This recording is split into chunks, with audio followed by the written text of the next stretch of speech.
obviously we don't have a full picture from our historical records. No, we don't. But what can you connect some dots here? I'll do the best I can. In about the year May 1498, John Cabot mounted a third expedition. He either had 4 or 5 ships. Most historians think there were 5 originally, and approximately a minimum of 200, possibly 300 men. A fairly good-sized expedition. This was done again on letters patent from King Henry VII, who financed the voyage, and there were Bristol mariners, merchants, I should say, rather, very wealthy, that also financed this. For one of the merchants, who was a friend, associate of John Cabot, and helped finance these voyages, was actually a Welshman by the name of Richard Amerike, Amerike. His real name was, I believe, Richard, a Welsh version. Some British historians claim that America was named after Amerike, but according to the book I just cited on the Going for the Setting Sun, that wasn't possible. But in any event, what happened with Cabot, we really don't know. Soon after leaving Bristol Harbor, one of the ships was damaged and it returned to Ireland for repairs. Some versions of this story have that 5th ship going out again. The main thing to remember is that not one of those 5 ships was ever seen or heard from again. They have no record, disappeared. What happened to them? Matter of conjecture. There's a timeline here. In 1499, in May, that was a year later, a man named Alonso Hojeda, Hogeta, and another a Spaniard named Juan de la Cosa sailed from Cadiz and landed in what they call Little Venice or Venezuela. August of that year was the most likely date of John Cabot's death if he succeeded in reaching Venezuela.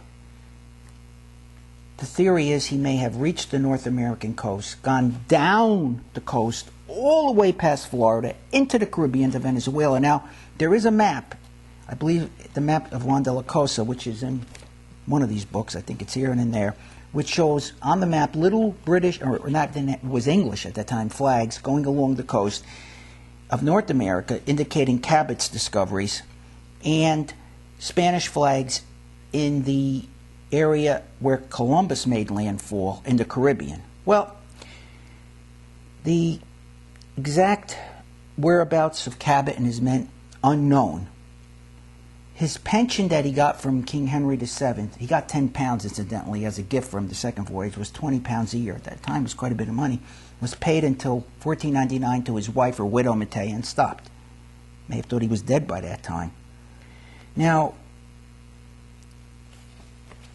there's recent historical evidence or documents that have come in the last few years, the 20th century, the late 20th, the last 10, 20 years, which some of these books are based on, some of them, which indicate that something may have happened to Cabot. For example, foul play? Possibly foul play.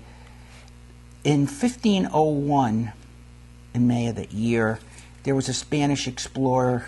His surname was Cortes Real, hyphenated.